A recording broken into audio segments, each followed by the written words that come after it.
Well, I'm really focusing on three areas. One is truth in lending. Truth in lending is the biggest regulation that affects credit unions with regard to their consumer and mortgage lending programs. The part of their mortgage lending, of their portfolios this year they're going to be facing is really on their mortgage lending side. It's going to be ability to pay rules. It's going to be escrow rules. And then likely later on in 2012, we're going to see rules that are proposed rules that deal with new disclosure regimens, both for initial disclosures and also for final disclosures, which essentially will take all of the disclosures credit unions currently use and throw them out the window. The second area that we're going to see a lot of activity is something known as the FACT Act. This is part of something that's also known as the Fair Credit Reporting Act. It deals with credit union lending when they used credit reports to make credit decisions and have differential rates, in other words, risk-based pricing for their pricing regimens for their loans.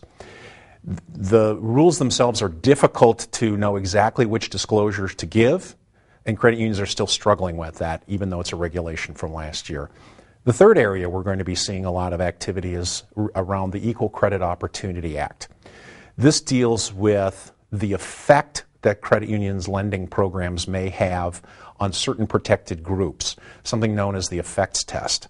The Justice Department has been very active in looking at lending programs to make sure discrimination isn't happening in lending programs. Although we haven't seen this in credit unions, it is an area credit unions need to be concerned about.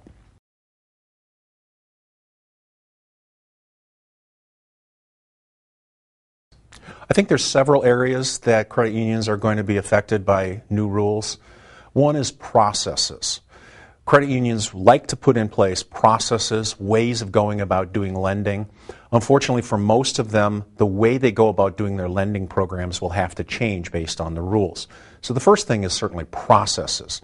The second thing is going to be disclosures. It's, in other words, what they have to give to their members when their members borrow money. So certainly it will swap out old disclosures and be replaced with new disclosures.